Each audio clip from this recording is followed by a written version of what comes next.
Hey y'all, when I was a little girl, nobody cooked roast like my mama. It didn't matter what kind of roast it was, whether it was chuck roast, rump roast, sirloin tip. My mama cooked a great roast. She doesn't cook that much anymore, but she has taught me a thing or two about cooking, and specifically about cooking roast.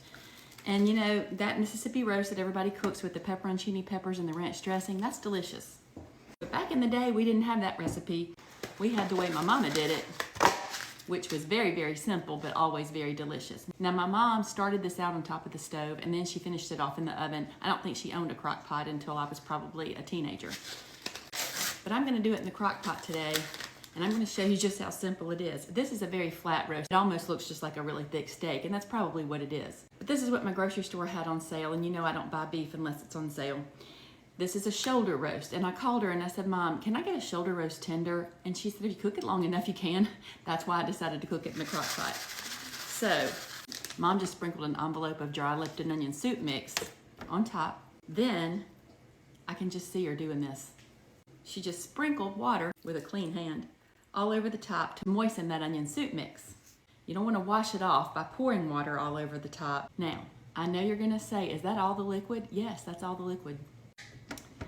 The nature of crock pots is that they don't lose any liquid, so whatever you put in will be there whenever you finish, and more. This roast is going to cook a little bit of liquid out, and that little bit that I drizzled all over the top is still going to be there too. In other words, it's not going to dry out, it's not going to burn, and it's going to be delicious.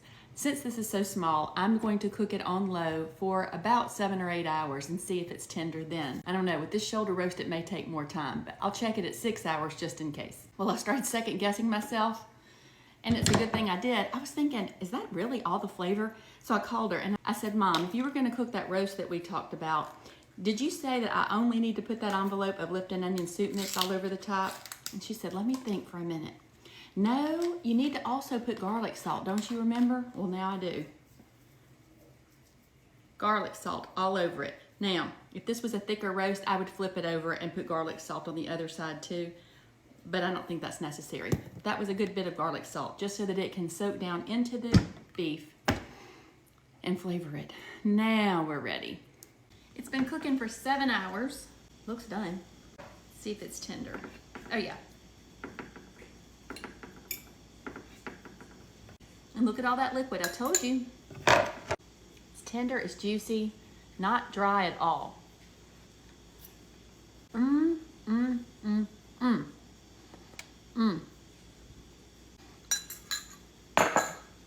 I gotta go back and buy another one of those. It's delicious. Garlic salt and an envelope of Lipton onion soup mix.